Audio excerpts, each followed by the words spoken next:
A nova versão do Linux Mint chegou e com ela nós temos vários refinamentos para a interface do sistema, que agora tem um novo sistema de gestos, novas opções aí para configurar a aparência dos aplicativos, com um design remodelado, e tudo isso parece maravilhoso. Mas será que é o suficiente para destacar o Linux Mint 21.2 entre vários outros sistemas operacionais?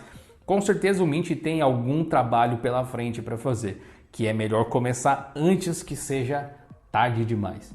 E antes que seja tarde demais, deixa eu te falar sobre o nosso apoiador de hoje. A Hostinger. Nada como utilizar Linux para colocar o site da sua empresa ou seu projeto pessoal na internet. A Hostinger tem todas as ferramentas que você precisa para fazer isso, desde a parte da criação do seu site em si, do registro do domínio, até as ferramentas que você precisa para elaborar o visual do site. E as ferramentas também para garantir que o seu projeto se mantenha seguro e veloz ao longo do tempo, com suporte a CDNs integradas, backups e assistência técnica. Acesse aí hostinger.com.br/Diolinux para conhecer os planos e use o cupom Diolinux para 10% de desconto.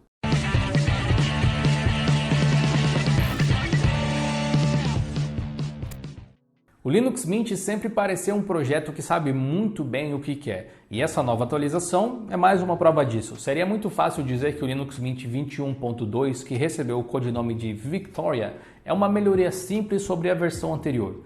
E não seria mentira, ele realmente é isso, mas não é só isso. O Linux Mint 21.2 se baseia no Ubuntu 22.04 LTS. Isso faz com que ele tenha por padrão o kernel 5.15, podendo utilizar o 5.19 caso você instale através do gestor de atualizações. Isso não é necessariamente um problema, a menos que você tenha hardwares muito novos que só receberam drivers em edições mais recentes do kernel Linux. Mais do que isso, a stack toda do repositório do Mint também segue a do Ubuntu 22.04 LTS, com todos os prós e contras de pacotes atrelados a essa versão. Claro, em termos de softwares aí para o desktop, como a loja do Mint tem integração com o FlatHub, eventuais programas mais antigos são um problema menor ou até mesmo inexistente, como a gente falou na própria review do Debian recentemente. Apesar da base sólida LTS, com suporte até 2027, a interface Cinnamon é rolling release no Linux Mint e ela chega agora na versão 5.8.3 e tem uma série de melhorias e bug fixes. A gente deixa aqui na descrição as notas de lançamento com todos os mínimos detalhes, mas os pontos altos da atualização, pelo menos os que eu achei, são esses aqui. A seção de temas foi remodelada e agora tem uma seção de estilos, que permite que você alterne entre temas GTK diferentes. Alguns são de versões bem antigas do Mint que eles mantêm por algum motivo. Nostalgia, talvez? Não sei.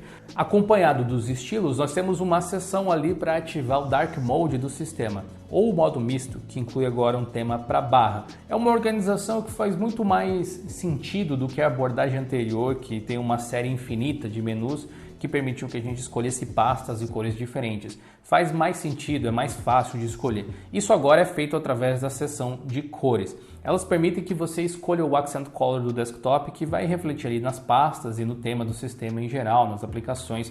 Essa funcionalidade também deve afetar os apps em Flatpak, o que deve garantir maior consistência entre os aplicativos. Mas eles mantiveram aquele painel anterior em formato de configurações avançadas, para quem quiser customizar ali os detalhes de forma diferente. Outra atualização pode ser vista nas notificações do sistema com maior clareza. Agora elas recebem a cor selecionada também em uma linha simples, que faz com que eles fiquem personalizados de acordo com o tema que você colocou. O menu do Cinnamon agora é redimensionável, basta clicar ali no cantinho e arrastar ele para deixar do tamanho que você achar melhor. Ele não fica a tela cheia completamente, mas ele se estende até o topo se você quiser. A loja de apps recebeu uma atualização visual também, ganhando uma header bar mais tradicional, parecida com os guidelines do GNOME, e ainda que eu veja várias inconsistências entre ela e outros apps do ponto de vista de design, de UX e UI, definitivamente a loja ficou mais bonita e mais agradável de se observar. Agora ela mostra uma lista de apps relacionados, incluindo Flatpaks. As categorias têm ícones simbólicos, deixando um visual bem mais clean também, além das próprias páginas dos aplicativos terem recebido algumas mudanças, especialmente no posicionamento do botão de instalar. Uma grande novidade nessa nova versão do Mint é o suporte para gestos que eles adicionaram, algo que era solicitado há muito tempo, mas que só agora ganhou a atenção devida. Mas antes de eu te mostrar eles, vamos passar rapidamente aqui por outras atualizações um pouco mais pontuais que é importante que você saiba, mas que não precisam tomar muito do seu tempo. A tela de login do Linux Mint agora tem suporte para múltiplos layouts de teclado, com melhorias ali para navegação por gestos também e teclado na tela, caso você utilize. Ainda na tela de login, a senha digitada pode ser visualizada através do clássico ícone do olhinho, e o Slick Greeter, que é essa aplicação aí do menu de login, tem suporte para sessões Wayland também agora. Apesar disso, nenhum ambiente do Linux Mint distribui o Wayland, seja Cinnamon, XFCE ou Mate. Nenhum deles tem suporte para o Wayland por enquanto, e não existem previsões claras para isso acontecer em um futuro breve. Então, esse novo recurso só seria útil caso você instalasse algum outro ambiente no Linux Mint que possa tirar proveito do Wayland.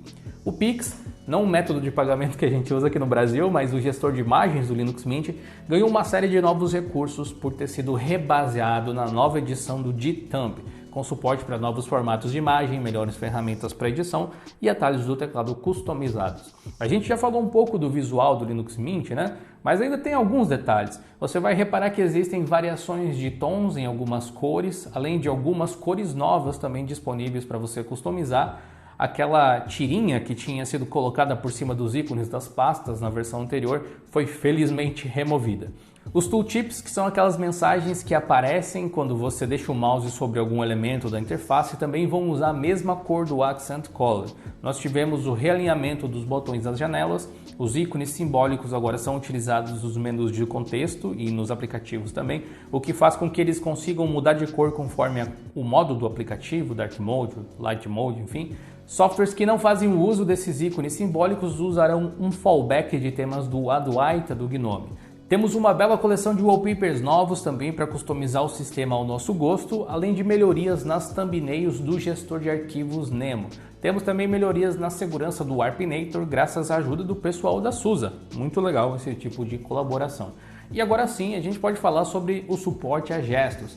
Ele não foi implementado da melhor forma possível, na minha opinião, mas ele tem várias boas opções, várias qualidades.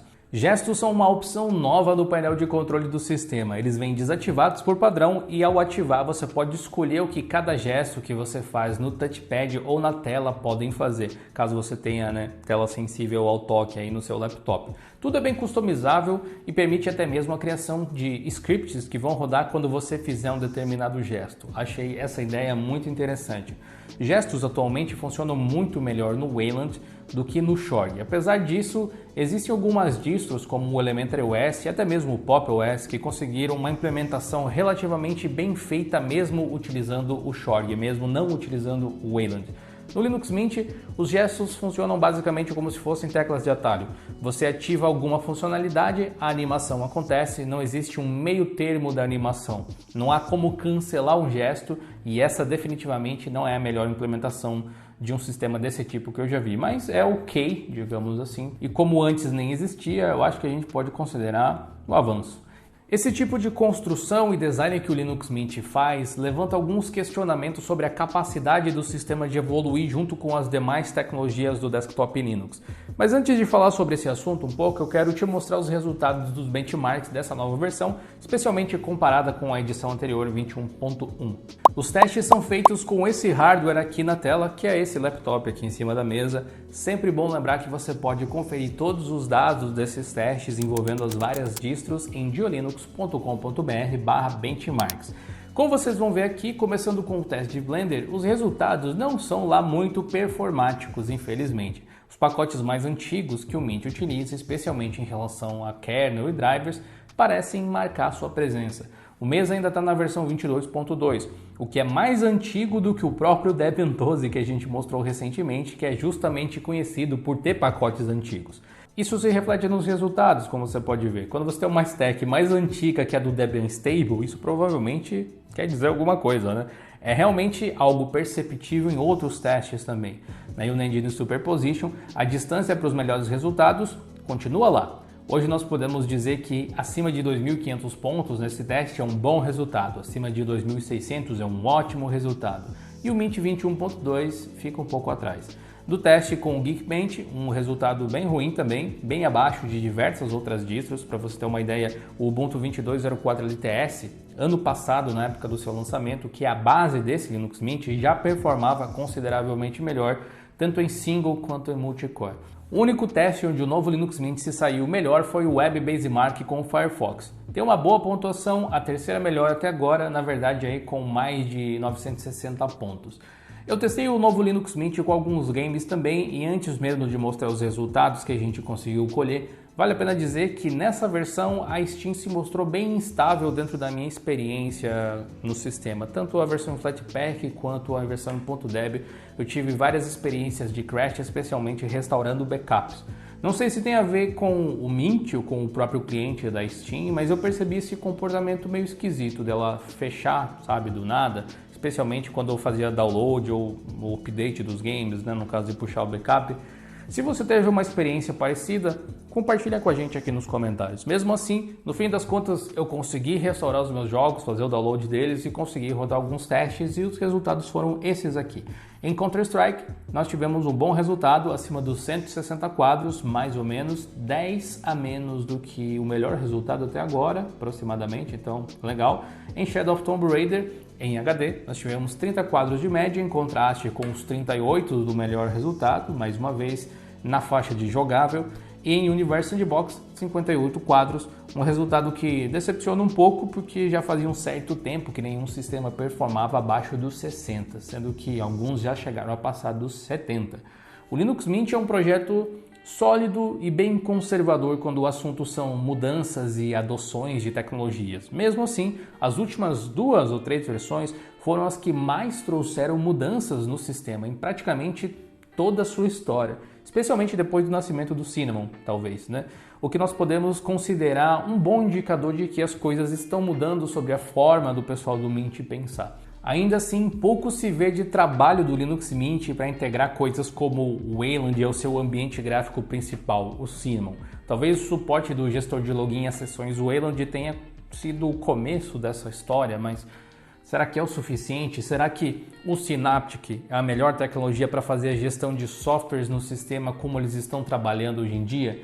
São problemas grandes que não podem ser resolvidos da noite para o dia e como o Cinnamon usa várias tecnologias GNOME, usa GDK, pode ser que num futuro não tão distante certos aplicativos deixem de funcionar corretamente com o Shorg, que é algo que o Linux Mint ainda depende muito.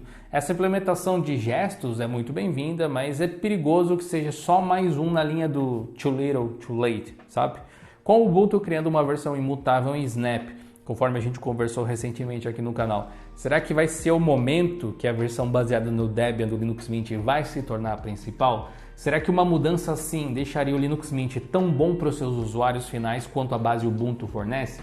A gente sabe que a resposta de hoje é um não, afinal, se fosse melhor, ele já seria baseado no Debian. O tempo está correndo e a equipe do Mint tem algumas decisões difíceis pela frente. Nesse meio tempo, o sistema continua sólido e excelente para novatos e usuários até mais experientes. É uma atualização que me parece ser tranquila para quem já utiliza o sistema e uma nova experiência confortável para novos usuários de Linux. O Mint continua sendo um dos sistemas mais estáveis de desktop que eu conheço e uma das minhas recomendações, sem dúvida. Enquanto o Mint se apoia firmemente nas raízes do que é considerado testado e sólido no desktop Linux, existem distros por aí que estão indo totalmente no caminho contrário, que são a vanguarda dessas tecnologias, como o Vanilla OS. Dá uma conferida nesse vídeo aqui do lado, caso você ainda não conheça o que eles estão aprontando.